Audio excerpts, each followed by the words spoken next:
കേരളത്തിലെ ഭരണകൂട സംവിധാനങ്ങളെയും രാഷ്ട്രീയ നേതൃത്വത്തെയും ഒരുപോലെ പിടിച്ചുലയ്ക്കുന്ന അതീവ ഗൗരവമായിട്ടുള്ള വെളിപ്പെടുത്തലുകളാണ് നയതന്ത്ര സ്വർണ്ണക്കടത്ത് കേസുമായി ബന്ധപ്പെട്ട ഇപ്പോൾ പുറത്തുവരുന്നത്.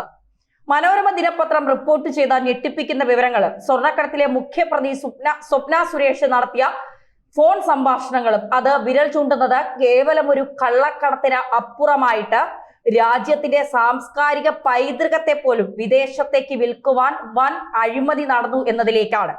വിദേശത്തു നിന്നും കേരളത്തിലേക്ക് നയതന്ത്ര ബാഗേജുകൾ വഴി സ്വർണം എത്തിയതിന് സമാനമായി തിരുവനന്തപുരം കോൺസുലേറ്റിൽ നിന്ന് പരിശോധനകളില്ലാതെ വിദേശത്തേക്ക് അയച്ച പാഴ്സലുകളിൽ കേരളത്തിലെ പ്രശസ്തമായ ആരാധനാലയങ്ങളിൽ നിന്നുള്ള പുരാവസ്തുക്കളും അതോടൊപ്പം തന്നെ സ്വർണവും അടങ്ങിയിട്ടുണ്ട് എന്ന വെളിപ്പെടുത്തലുകൾ ഒരു വൻ ക്രിമിനൽ ഗൂഢാലോചനയുടെ ചുരുളഴിയിക്കുന്നു.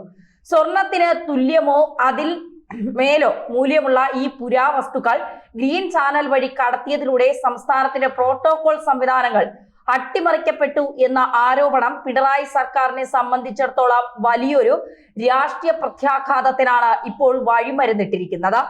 ഈ ഒരു വിവാദത്തിൽ ഏറ്റവും ഞെട്ടിക്കുന്ന വശം ശബരിമലയിലെ സ്വർണ്ണ നഷ്ടവുമായി ഇതിനുള്ള ബന്ധമാണ്.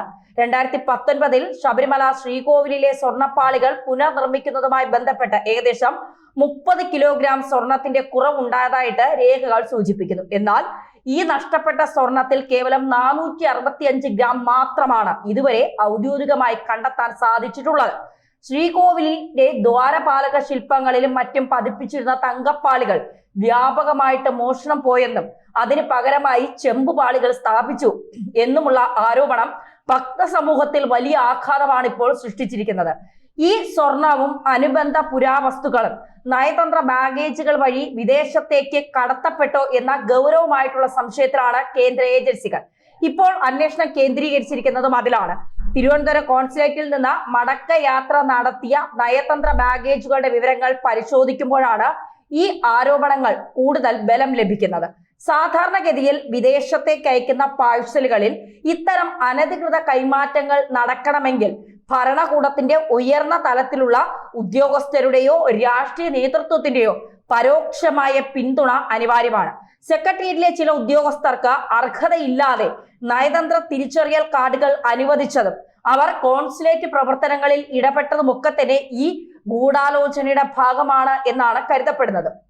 അന്നത്തെ പ്രോട്ടോകോൾ ഓഫീസറുടെ മൊഴികൾ പ്രകാരം കൃത്യമായ നടപടിക്രമങ്ങൾ പാലിക്കാതെയും സീലോ ഒപ്പുകളോ ഒന്നും ഇല്ലാതെയും നയതന്ത്ര ബാഗേജുകൾ വിമാനത്താവളങ്ങൾ വഴി കടത്തിയിട്ടുണ്ട്.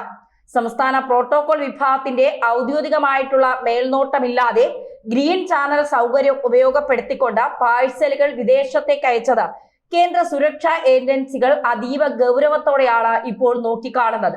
സ്വർണ്ണക്കടത്ത് കേസിലെ പ്രധാന പ്രതികളായ സുരേഷ്, സരിത് എന്നിവർക്ക് ഈ പുരാവസ്തു കടത്തിൽ നേരിട്ട് പങ്കുണ്ടോ എന്ന കാര്യമാണ് ഇപ്പോൾ പ്രാഥമികമായിട്ട് പരിശോധിക്കപ്പെടുന്നത്.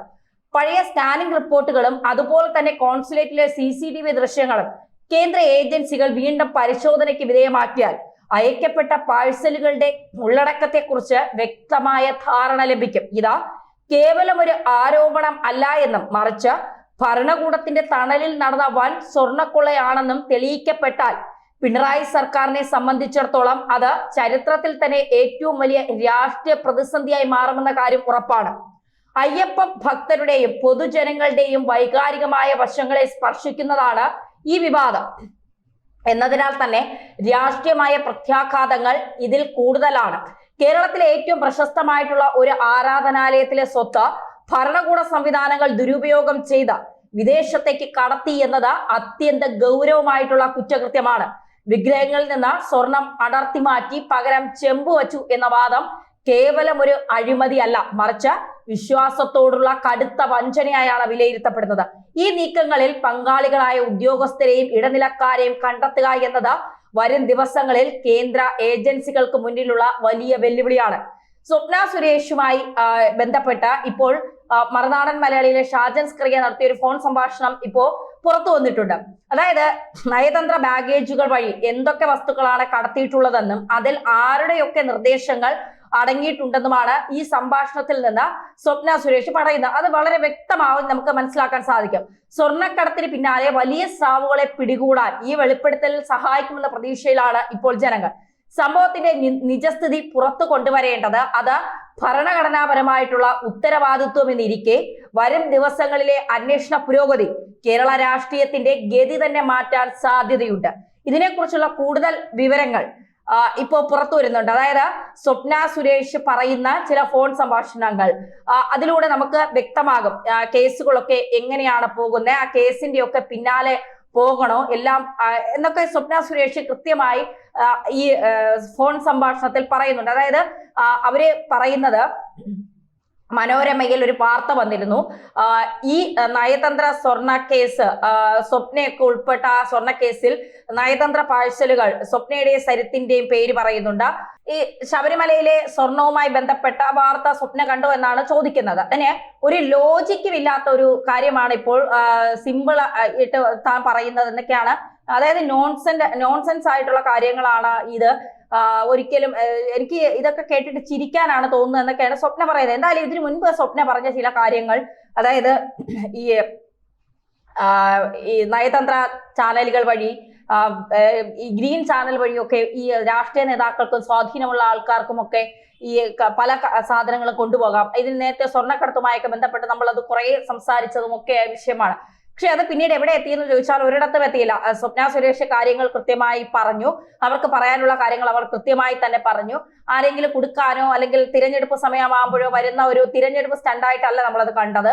സ്വപ്ന സുരേഷിന് പറയേണ്ട കാര്യങ്ങൾ പറഞ്ഞിട്ടുണ്ട്. പക്ഷേ അത് എത്രത്തോളം ഫലവത്തായി എന്നുള്ളത് ഇപ്പോഴും അറിയില്ല. ഈ സ്വപ്ന സുരേഷ് പറയുന്നത് ഡിപ്ലോമാറ്റിക് ബാഗ് സ്കാൻ ചെയ്യാൻ സാധ്യത കുറവാണ്, അതാണ് അവർ പറയുന്നത് എന്നാണ് സ്വപ്ന സുരേഷ് പറയുന്നത്. ഡിപ്ലോമാറ്റിക് ബാഗേജ് എന്ന നിലയിൽ കൊണ്ടുപോകുന്ന അവരുടെ ലോജിക്ക്, അതോ ഡിപ്ലോമാറ്റിക് ബാഗേജിൽ പലതും കൊണ്ടുപോയിട്ടുണ്ടല്ലോ, അവരെ എന്തുദ്ദേശിച്ചായിരിക്കും ഇങ്ങനെ പറയുന്നതെന്ന് അറിയില്ല. ശബരിമല എന്നുള്ള സാധനങ്ങൾ എവിടെ പോയി എന്ന് നമുക്ക് ആർക്കും അറിഞ്ഞുകൂടാ.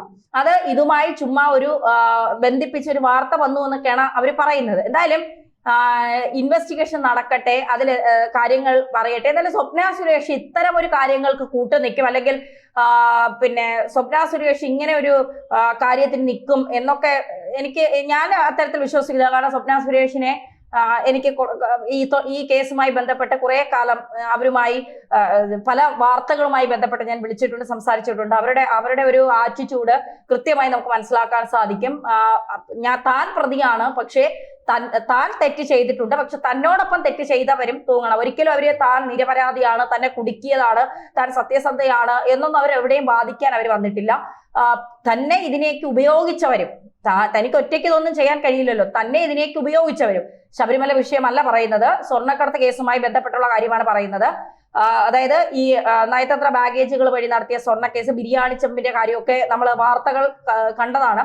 ആ സമയത്തുള്ള കാര്യമാണ് പറയുന്നത്. അപ്പോൾ ആ സമയത്തൊക്കെ അവരുമായി നിരന്തരം സംസാരിച്ചിട്ടുള്ളതും ബൈറ്റുകൾ എടുത്തിട്ടുള്ളതും ഒക്കെ ഉള്ളത് കൊണ്ട് എനിക്ക് കൃത്യമായി അവരെ കുറച്ചുകൂടി മനസ്സിലാക്കാൻ സാധിച്ചിട്ടുണ്ട്. ഈ ഗിമിക്കുകൾ കാണിക്കാതെ രാഷ്ട്രീയ സ്റ്റണ്ടുകൾക്ക് വേണ്ടി എന്തെങ്കിലും വിളിച്ചു പറഞ്ഞിട്ട് പോകുന്ന ഒരു ആറ്റിറ്റ്യൂഡ് നിലപാടുമല്ല സ്വപ്ന സുരേഷിന്. അതുകൊണ്ട് അവർ ഈ ശബരിമലയിലെ സ്വർണ്ണക്കടത്തുമായി ബന്ധപ്പെട്ടൊക്കെ നിൽക്കുമോ എന്ന് എനിക്കറിയില്ല. അങ്ങനെ ഉണ്ടാവില്ല എന്ന് തന്നെയാണ് 100% വിശ്വസിക്കുന്നത്. കാരണം അല്ലെങ്കിൽ അവർക്ക് ഇതൊന്നും തുറന്നു പറയേണ്ട കാര്യമില്ല. എന്തായാലും ശബരിമലയിലെ സ്വർണം എങ്ങോട്ട് പോയി, അത് എല്ലാവരെ പോലെ കൃത്യമായി, കാരണം വിശ്വാസത്തെ ചതിച്ചത് ആരാണ്, അത് കടൽ കടത്തിയത് ആരാണ്, അത് ഇന്ത്യ വിട്ടു പോയോ, ഇതൊക്കെ വിശ്വാസികൾക്കറിയണം. ആ വിശ്വാസികളാണ് ചോദിക്കുന്നത്. ഭരിക്കുന്ന സർക്കാരിനോടും ഇവിടെ ഭരിക്കുന്ന സർക്കാരിനെ ചൂണ്ടുവിരലിൽ നിർത്തുന്ന പ്രതിപക്ഷത്തോടുമാണ് ചോദിക്കുന്നത്. ഞങ്ങളുടെ അയ്യപ്പനെ നിങ്ങൾ എന്തു ചെയ്തു, എവിടേക്ക് കടത്തി, എത്ര നിങ്ങൾ അതിൽ നിന്ന് ലാഭം കൊയ്തു?